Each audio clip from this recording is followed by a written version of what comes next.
새해를 맞이한 특별 새벽기도 여섯째 날을 참석하신 여러분, 오늘도 하나님의 말씀으로 인하여서 여러분 삶의 광명이 다시 비춰지고 하나님을 위한 삶이 회복되어지고 그것이 여러분의 양식과 같으며 생명과 같은 역사가 일어나고 그래서 기쁨을 얻으시기를 주님의 이름으로 축원합니다. 말씀하신 대로 되어지니 하나님 보시기에 좋았더라. 이것은 하나님께서 기뻐하시고 만족하시는 감정에 대한 표현이라 할 수가 있겠지요. 하나님께서 지으신 이 세상이 하나님의 말씀대로 존재하고 하나님의 세우신 그 법칙과 질서대로 운행되어질 때에 좋아하셨고, 이로 인해서 피조물이 하나님께로부터 오는 복을 받아 누리게 되었습니다. 천지를 창조하실 때 나타내셨던 하나님의 이 좋아하시는 모습이 인류의 역사에 또 어떻게 나타나게 되었고, 우리는 그 모습을 어떻게 확인을 할 수가 있는가? 구약에 나타난 하나님이 보시기에 좋아하는 이 모습은 이스라엘에게 나타내셨던 하나님의 임재입니다. 하나님께 드리는 제사를 기뻐하시고 그 제사를 받으셨다는 증거로서 임재의 구름을 나타내셨어요. 물론 하나님께서 평소에 이스라엘에게 나타나셨을 때에 구름이 덮이는 모습이 나타나기는 했습니다. 하나님을 인간이 바로 보게 되면 그 즉시 죽음을 맞이하기 때문에 하나님은 자신을 구름으로 가리셨던 거죠. 이스라엘에게 나타나실 때마다 하나님은 구름으로 자신을 가리시면서 이스라엘에게 나타나셨던 거예요. 구름이 곧 하나님의 임재이고 구름이 곧 100% 하나님 보시기에 좋았더라의 모습이라고 할 수는 없으나, 구름은 분명 하나님께서 이스라엘의 제사를 그 예배를 받으셨다는 의미가 되기도 하였습니다. 제사의 결과, 예배의 결과, 임재의 구름이 없다는 것은 그 제사를, 그 예배를 하나님께서 기뻐 받지 않으셨다는 증거가 되는 것이에요. 이 구약의 제사 모습을 지금의 우리에게 적용을 해봅니다. 우리의 예배에 임재의 구름이 없다는 것에 대해서 저는 그에 대한 책임을 느껴야 됩니다. 또 여러분 또한 그 책임을 느끼셔야 합니다. 하나님께서 그 예배를 기뻐 받으실 때 나타나는 것이 바로 임재의 구름이라고 했습니다. 즉 하나님의 임재가 없는 예배는 하나님께서 기뻐 받으신 예배가 안 됐다는 증거가 되더라는 거예요. 이 책임감과 이 비극을 우리가 오늘 말씀을 통해서 통감할 수 있어야 되겠습니다. 나로 인해 하나님이 이 예배를 받지 않으시는 거예요. 여러분, 예배 때 하나님의 임재가 느껴지십니까?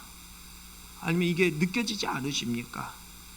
느껴지지 않다면은 분명히 뭔가 문제가 있더라는 거예요. 우리의 삶에서 그 이유를 찾는다면 에레미야 6장의 말씀에 귀를 기울여 보셔요. 내가 너희를 기름진 땅에 인도하여 그것의 열매와 그것의 아름다운 것을 먹게 하였거늘 너희가 이리로 들어와서는 내 땅을 더럽히고 내 기업을 역겨운 것으로 만들었으며 제사장들은 여호와께서 어디 계시냐 말하지 아니하였으며 율법을 다루는 자들은 나를 알지 못하며 관리들도 나에게 반역하며 선지자들은 바알의 이름으로 예언하고 무익한 것들을 따랐느니라. 하나님께서 은혜로 베풀어 주신 것들을 더럽고 역겨운 것으로 만들어 버리는 것입니다. 이 모습을, 오늘날의 모습을 보면은 과거에 우리 믿음의 선배들이 그렇게 열심히 부르짖고 하나님을 잘 섬김으로 인해서 또 이 나라가 그에 대한 어떤 물질적인 어떤 풍요로움에 이런 복을 받아 누리게 되었죠. 하나님께서 그에 대한 응답을 우리에게 베풀어 주셨는데 이제 이것이 우리 인생의 목적이 되어버렸어요. 하나님께서 베푸신 복이 오히려 뭐가 된 거예요? 역겨운 것으로 변질이 되어버렸다 할 수가 있더라는 거죠. 하나님을 찾지 않는 목회자, 하나님을 알지 않는 목회자와 성도, 무익한 것들을 따르는 성도의 삶이 하나님의 임재를 그치게 하는 것입니다. 이런 모습이 지속되다가 어느 상황까지 이르게 되는가? 말라기 시대에 이르러 제사장들이요, 하나님을 공경하지 않아요. 하나님을 두려워하지 않아요. 그러면서 우리가 어떻게 주의 이름을 멸시하였나이까 이렇게 반응을 하는 거예요. 눈먼 희생 제물을 바칩니다. 저는 것, 병든 것을 드립니다. 그러면서 어떤 행위를 나타내는 줄 아셔요? 그러면서 은혜를 구해요. 우리를 불쌍히 여기소서, 하나님 앞에 이렇게 반응을 하더라는 거예요. 하나님은 이 모습을 보고 악하다고 말씀을 하셔요. 내가 너희 중 하나인들 받겠느냐 이렇게 말씀을 하셔요. 내 제단 위에 헛되이 불사르지 못하게 하기 위해 성전 문을 닫을 자가 있었으면 좋겠도다 라고까지 말씀을 하셔요. 하나님의 임재가 없는 예배 지속되어지고 성도의 삶이 임재를 거부하는 삶을 지속하다 보니까 하나님이 뭐라는 거예요? 차라리 이 교회 문 닫아버렸으면 좋겠다, 차라리 예배 안 드리면 좋겠다, 이렇게 말씀을 하시는 거예요. 내가 너희를 기뻐하지 아니하며 너희가 손으로 드리는 것을 받지도 아니하리라 말씀하셨습니다. 바로 이 시대의 교회가 쇠퇴하고 문을 닫는 이유가 여기에 있더라는 거예요. 예배를 드리는데 하나님의 임재가 느껴지지 않는다면 다시 하나님의 말씀으로 나 자신을 비교해보고 나 자신의 잘못된 모습을, 이것을 깨뜨려야 되는 거죠. 하나님의 임재를 느끼지 못하는 예배를 계속 드리다가 나중에 하나님 앞에 서게 돼봐요. 하나님, 지금까지 저는 매 주일 하나님께 한 번도 빠짐없이 예배 드렸습니다. 새벽 기도, 수요 예배, 금요 기도에 또 주일 아침, 오후 예배, 예배란 예배는 하나님께 다 드리고 왔습니다. 이렇게 얘기하는데 하나님이 뭐라고 하실까요? 네가 언제 예배 드렸냐? 네 인생을 통틀어서 내가 받은 예배가 손가락에 꼽혀, 이렇게 말씀하시고, 이게 참 두려운 거죠.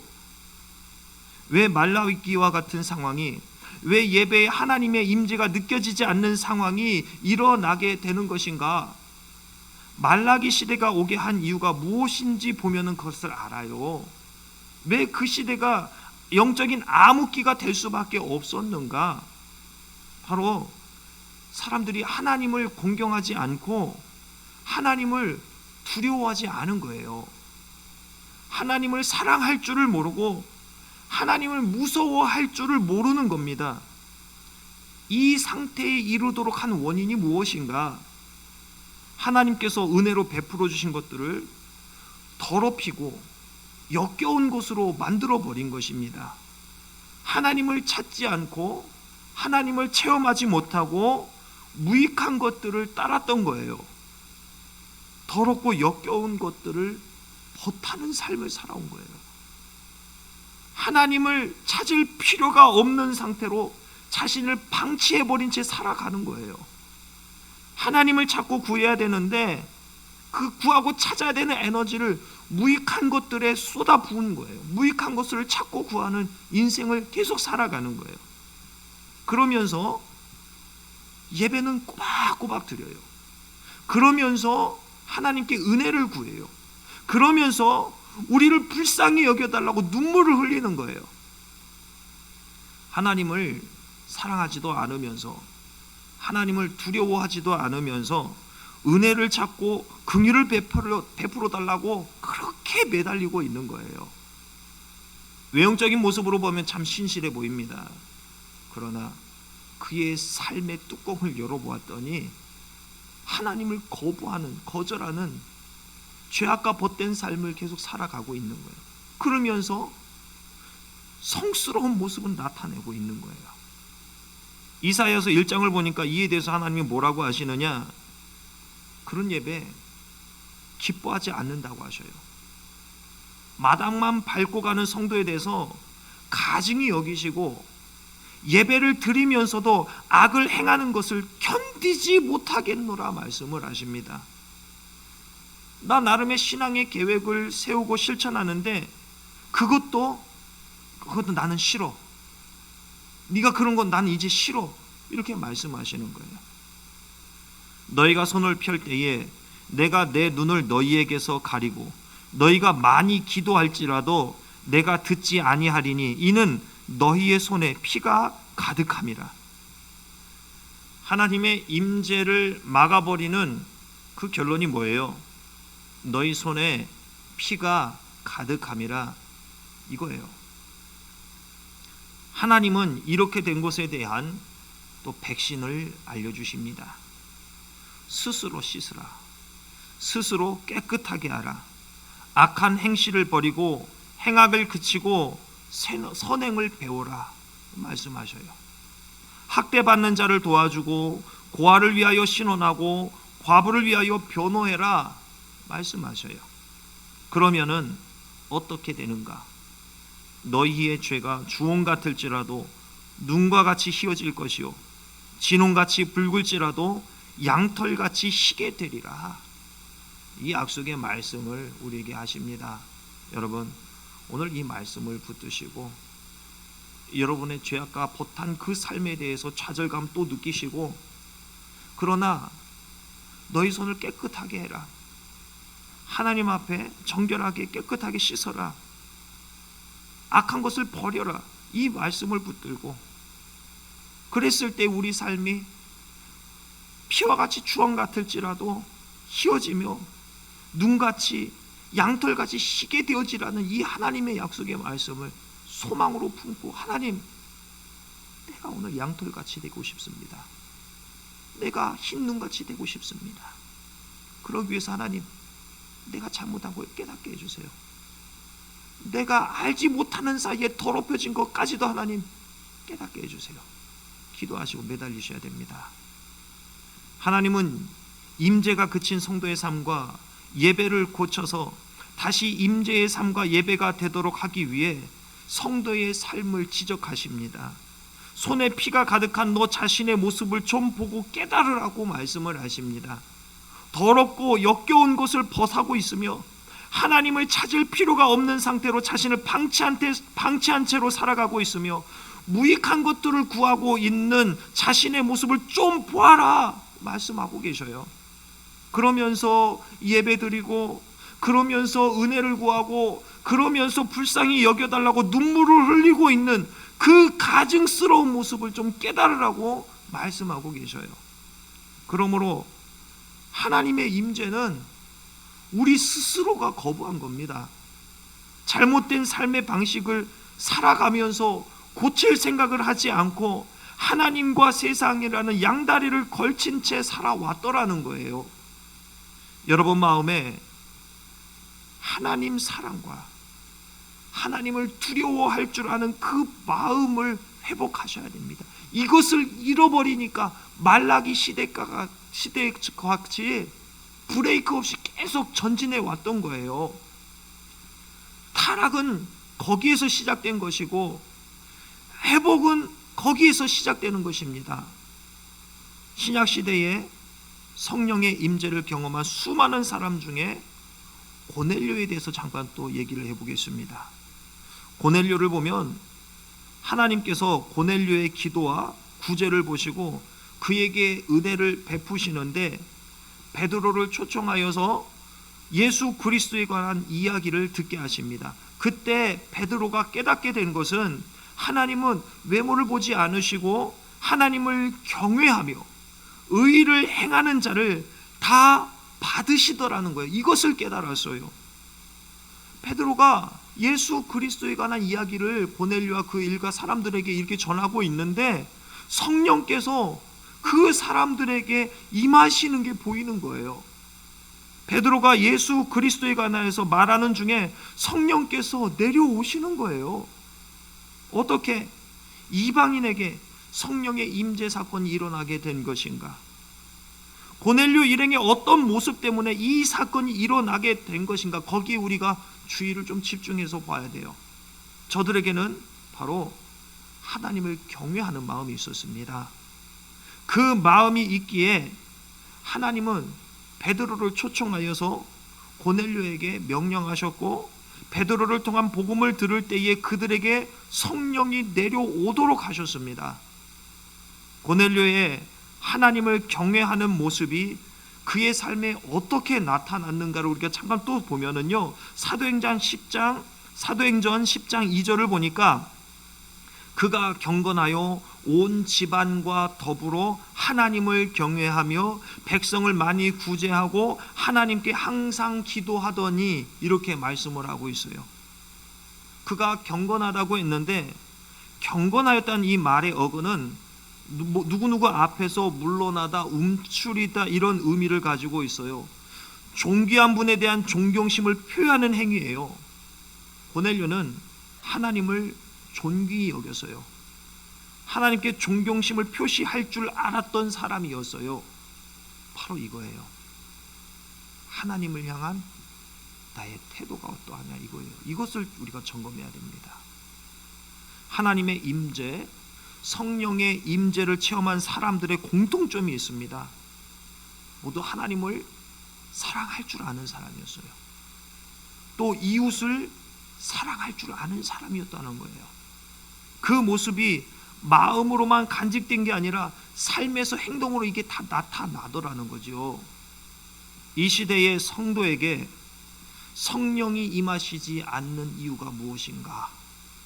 성도가 하나님의 임재를 체험하지 못하는 이유가 무엇인가? 바로 경건하지 못하더라는 겁니다. 하나님이 두려운 줄 모르고 자신의 삶을 고집하기 때문이에요. 그러니 자기 나름 하나님을 사랑한다고 하는 그 행위들이 오히려 하나님을 고통스럽게 하고 있더라는 거예요. 여러분의 삶을 하나님의 잣대로 다시 제자리로 돌려놓는 결단과 행위가 있기를 바랍니다. 하나님을 사랑하고 하나님을 두려워해야 합니다. 이웃을 사랑하는 모습이 구체적으로 이에 인해서 실현이 되어져야 됩니다. 그리고 경건한 삶을 이루셔야 됩니다. 바리새인들은 자신이 이런 사람이라고 확신을 했어요. 그러나 그 사람들은 천국에 가면 거의 만나지 못하게 될 거예요. 내가 하나님의 사람이야, 내가 하나님이 기뻐하시는 사람이야 라고 확신하는 분은 오늘 이 말씀이 자신의 뒤통수를 치는 하나님의 경고가 될 수 있기를 바랍니다. 다시 여러분의 삶에 성령님의 임재를 회복하고 성령의 임재를 느끼는 예배를 회복하시기를 주님의 이름으로 축원합니다. 기도하겠습니다.